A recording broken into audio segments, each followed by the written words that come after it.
Meron pong tinatawag na intercessory prayer.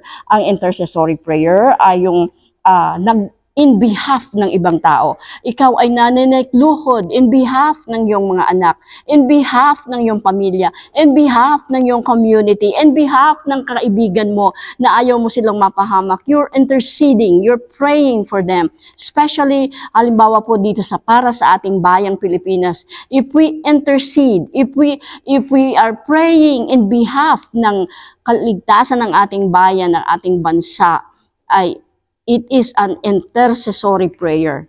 Sabi nga po sa Ezekiel 22:30, sa aklat ng Ezekiel 22:30, "For I sought for a man among them who would make a wall and stand in the gap between me and behalf of the land, that I should not destroy it, but I found none.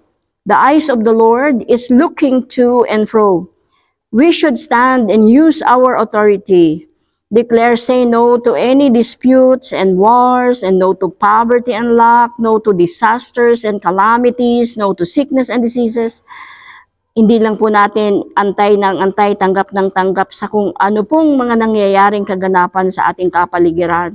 Kinakailangan po, we have to stand up, we have to declare. Sabi dito, ang Panginoon ay naghahanap ng mga tao, either babae or lalaki, na tatayo at will stand in the gap. Kasi